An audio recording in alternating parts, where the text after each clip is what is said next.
If you hear me!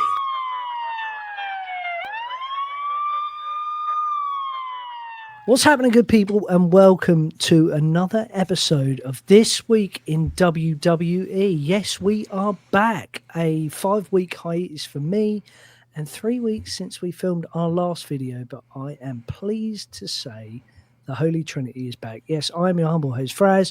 Joining me as always is the kayfabe assassin, Mr. AndiNero, and the ring historian himself, Mr. Dirty Dave. But before we get into it, ladies and gentlemen, you know the drill by now. And if you've forgotten, how dare you, please smash the like button, hit the bell for notifications. And if you're not already subscribed, please do so, because we post weekly wrestling content that you cannot miss. So without further ado, how are we doing? Yeah, all good. It's not weekly, but you definitely can't miss it. It's semi-weekly. It's a bit weekly at the moment, yeah. Well, I mean, it's been weekly for 6 months. It's just I've had a child, you had a nose job, and Andy's been working in fucking somewhere in the Middle East. Well, Breaking his back, yeah. Breaking his back, taking a shit. Yeah, apparently so. Age catches us all out, boys. And as the youngest one out of all three of us, by quite some distance, it's alarming. So, toilet seats are just far too slippery these days. So, indeed. what have we missed? Or what have I missed? Probably not a lot, I don't think. Well, Just Seth the Rollins 3-minute is no warnings. longer the champ. Yeah, Seth's no longer the champ. Vision have broken up. Cody Rhodes is fighting Drew McIntyre again. And again, and again, and again. LA Knight still getting shit on. Isn't that his 65th birthday this weekend? Or Pat 67th King, birthday this where are they weekend? not? Possibly. Yeah. LA Knight, I seem to remember Braun Breaker mentioned it during their match, didn't he? Oh, I don't know. I zipped through that one. I don't know. Yeah, I he love shouted Braun at him. Breaker, but- He shouted at him in the middle of the match, saying, "I Okay. hear it's your birthday this weekend. He's going to be 67. Happy birthday!" or something like that, as he was punching him in the face. It's a great So yeah, clip. so we missed loads. Everyone still hates Jey Uso. CM Punk is imminently going to be the champ. Spoiler alert, that's who I'm going to pick in our prediction show, which you can catch after this video. But anyway, an interesting week in WWE. Triple H was giving us teasers all week on X. The IWC was going in meltdown, thinking, what the fuck could this be? Is it the return of Chris Jericho? Could there be a new version of the Vision with Brock, Austin Theory, perhaps Diamond Dallas Page? But no, it was a trailer for WrestleMania 42. I must say, I'm loving the theme music, but alas, over to SmackDown. Drew McIntyre beat the shit out of Jimmy Uso, beats him, and then turns his attention to Cody Rhodes, setting up for another match at Saturday night's main event this Saturday. Dragunov retained the title against Aleister Black. Interesting. No thanks to a lovely assist from Damian Priest, or what did you call him earlier in the week, Andy? The underqueer. The Underqueer, reigniting their fascinating feud that seems to have gone on for a decade. And in a somewhat shock turn of events, Jade Mangill turned on Tiffany Stratton. Now, we all know I love her name. I'm not such a big fan of her, but now she's a heel. Phew, sky's the limit. Is she going to be the new, what's her name? Mango? Nah, not Mangill. Yeah, no, not Mangill. Jimmy Uso's wife. Naomi, that's the one. Probably going to be the Naomi. Turn heel and then win the title. I think But it's we will talk about that. Predictions. momentarily. And then in a lackluster Raw, we had Jey Uso, CM Punk, face-to-face interaction. I mean, at least it was a different opening segment, talking about their title match. Water is Wet and LA Knight fought Braun Breaker in an incredible match that everyone was so excited about. This feud is so stagnant, it makes my shits look really good. Will LA Knight ever crawl out of the hole that Triple H has put him in? Find out next week when he fights Bronson Reed. And the women's tag team titles were on the line, which was successfully defended by Charlotte and Alexa, only for the Bukkake Warriors to come out and cause carnage at the end of the match. So, gentlemen, I did ask you earlier in the week, what was your hot take or hot highlight of the week for SmackDown and Raw, and what was your thumbs down, as Andy's doing it, or turn off for each show? So I'll go with Andy for his highlight of the week for SmackDown. Highlight of SmackDown for me was Jade. I know obviously female wrestling isn't for everyone. Farad, my little boy Jacob, doesn't like them either. So obviously you're both men of culture. But yeah, Jade turning on Tiff is the right move. We'll discuss the connotations of it in predictions, I expect, going forward. But yeah, I think you pretty much nailed it on the head. We've got a bit of a dearth with Naomi missing and Bianca gone. But hopefully Bianca will come back soon and we'll get a nice little interaction between the pair of them. So she's my big up from the week on SmackDown. My big down, if I may, was whatever was going on again between the Motor City Machine Guns and DIY. I'm bored to tears of that fucking feud. I'm bored to tears of both teams. So yeah, that's my down for this week on that show. I must have missed that. I saw a backstage segment with Axiom. Didn't they have a match? Didn't the Motor City Machine Guns have a match with someone? No. I could have sworn they faced off against the Gazas. Um, Or was that the week before? They all merged together. All SmackDown Yeah. seemed It to was merge it was together it was at the moment. that good that we forgot. Yeah. Yeah, no, I they think that did. was the week before, yeah. But yeah, so yeah, that tells you something. And Dave, how about you? SmackDown. What controversially, I'm starting to get a little bit behind this MFT's situation. Yeah, I mean, last week a fantastic chokeslam. This week a dreadful chokeslam. But you know, that's just how SmackDown rolls, isn't it? But yeah, I'm starting to feel that. I do like the turn for Mangill, just for no other reason than the division needs a shake up on SmackDown. So I just think for that alone, that's fantastic. Turn off, I don't know. I thought SmackDown was all right. It's, you know, the overall thing for me at the moment is I just find it very pedestrianly plodding. And I just get bored with outside camera shots. You know, again, it was 7 minutes before anything happened inside the arena from the show starting. And, you know, SmackDown's not as bad as Raw. It's not as big an advertisement, but it just seems like all they do is advertise something else other than the show itself that we're trying to watch. So I just struggle. I just struggle watching. I struggle with the presentation at the moment. But yeah, there wasn't really anything that made me turn off SmackDown. I just fast forward through all this nonsense. And if you do that, you can watch SmackDown in 25 minutes as a right result. Because the match is, you know, like 10 minutes each. So if you're lucky, you get 4 matches in 2 hours. So yeah, watch it in 45 minutes. I get what you're saying. But I like, you know, I'm liking the character development. I think the guys are all right. I like Drew McIntyre going mental. I don't mind, you know, it's good to see Cody Rhodes back. I just want to see more of it. But I think you need to get over it. It's going to happen every week. That would be your downer every week. They're not going to change it, are they? I've kind of learned to switch off from it, and obviously I'm cut from the same cloth as you. My highlight was Jimmy Uso main event. The more he is involved in high-profile matches, the better. I am on the bandwagon that he should be getting a push, not a J.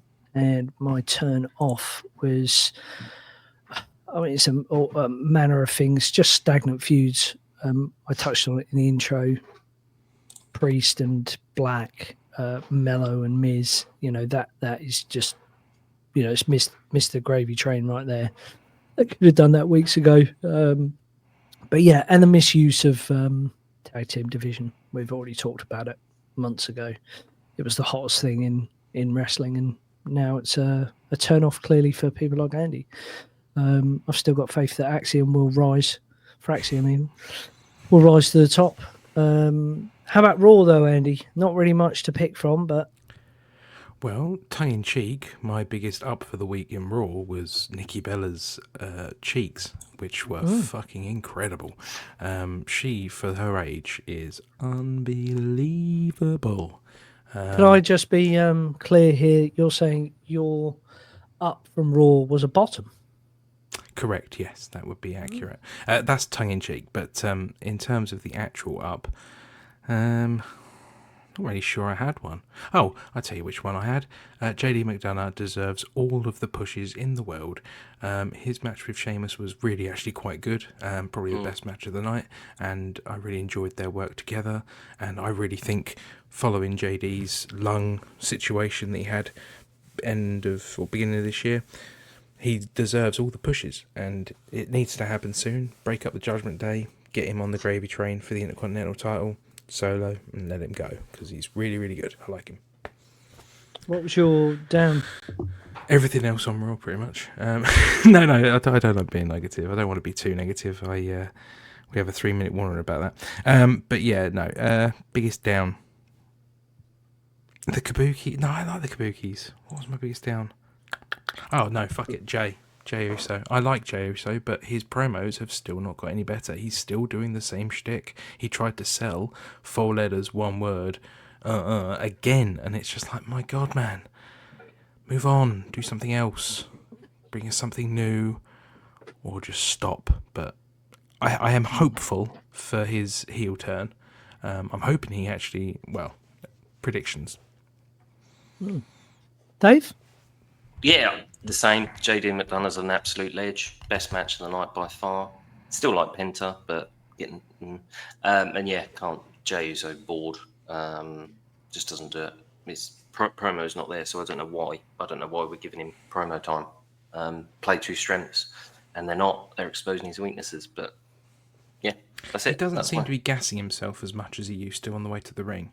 That's one thing I noticed. He's not really going for it on the whole yeeting situation anymore during his entrance. Yeah. He's pacing himself a bit more perhaps now, because I think he realised, fucking hell, I'm getting to the ring and I'm already gassed out.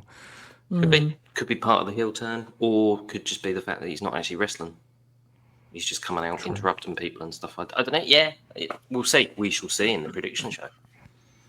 I thought my highlight from Raw was the end result of the Rusev Penta match, because it now means we've got triple threat on Saturday for the IC title, which will be epic. My thumbs down is probably the Vision. We all know that I've been massive fans of that faction. Obviously, Seth is no longer part of that due to injury. But I just thought that there would be something more after the last pay-per-view, and there hasn't been much. And pairing them up with LA Knight, who we all know that I really love, just bores me to tears. Oh, come on. Which is unfortunate, because Bron Breakker is incredible. So is Paul Heyman, so is Bronson Reed.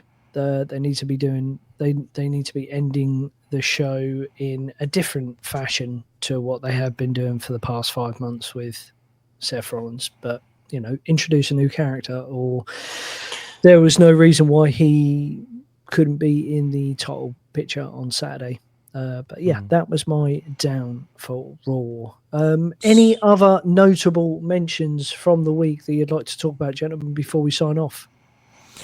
I mentioned to you boys in the message group, I think it was last week, the weird antithesis, the paradigm that is Rey Fenix and Penta, highlighted again this week. I think Rey Fenix did come out for something on SmackDown. He had a match. Yeah, it was him and Shinsuke versus the MS2, wasn't it? Yeah. That was nobody in the arena knew who Phoenix was before he came out. Like, his music was nothing, his entrance means nothing, he's got new gear that nobody really understands. Like, and because there's so many masked guys that all kind of look the same, he just he's interchangeable with Dragon Lee. So I'm just like, well, which one is which? So compare that, and he's not over. Like, his moves are really, really cool. Love his moveset, but he's not that cool. But compare that to Penta. It's crazy how they're both basically the same guy, but one guy is so over and so getting pops. But yeah, beyond that, nothing really to talk about for me. I will say that is the case for half of the roster, though. Music, particularly females, Yeah, music hits. music. You don't know who they are. Mm. And we've talked about theme music on the show at length before. Ad nauseum, really. Yeah. But yeah, it's just another classic example of how they're not using the talent in the way they should be.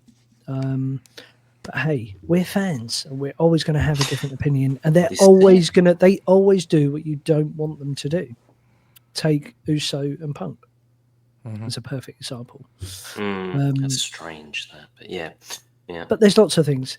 Dave, any other notable mentions from this week? To be fair, I put it in the group as well, and I sort of was going to mention it with the MFT bit. Disappointed really with Shinsuke Nakamura's standing after returning, but I did think Rey Fenix was fantastic in the match. If you take everything else aside, on SmackDown, if you just watched what he did in the ring, that was by far the best action of the whole night. So if they can get some character development and they can build on him, then he's got a chance. But it's a tough one. I know there's lots of titles out there, and I get it, but I think they need some sort of entry-level title for these people, like Penta and whatnot, because they just drift from a semi-storyline to a semi-storyline with no real progression. Whereas back in the day, you'd have had the European title or you'd have had the TV title, and it just gives it a bit more oomph. But I get it's scary because there's lots of titles out there. But yeah, I think there's a lot of talent out there that could do with an entry-level belt on both shows. But yeah, that's just my take. I'll pick both your brains very briefly before we sign off. WWE apparently are using AI to create their stories, or that's the rumor. I'm not the only one using ChatGPT. LGBT. What's a really cheap crap alternative to ChatGPT? Is there one? There's got to be one out there. Is that it? ChatGPT. That's probably what WWE use, and they need to upgrade. Come on, invest some of that Netflix money. No, it is wild. I read an interesting article. I couldn't tell you who it was by because I never read the authors. It was kind of like they're doing testing pools of AI and storylines, and they're trying to build it for years to see what would happen. And it's quite an interesting take, really. If that is the case, there is no need for people like Mr. Levesque. I often wonder if they get information from how people use the 2K games these days, because I do find certain things happen a bit like Football Manager. You sometimes think, hang on a minute. Who knows? Yeah. Who knows? Well, ladies and gentlemen, thank coming. you. Thank you for joining us once again. We are back. We hope you enjoyed this episode of This Week in WWE. And please join us for our prediction show that's coming out this week, and also From the Vault with the Ring Historian, which I believe is a Halloween special. So, thank you once again, and we'll catch you on the next one. And remember, evolution in the mystery.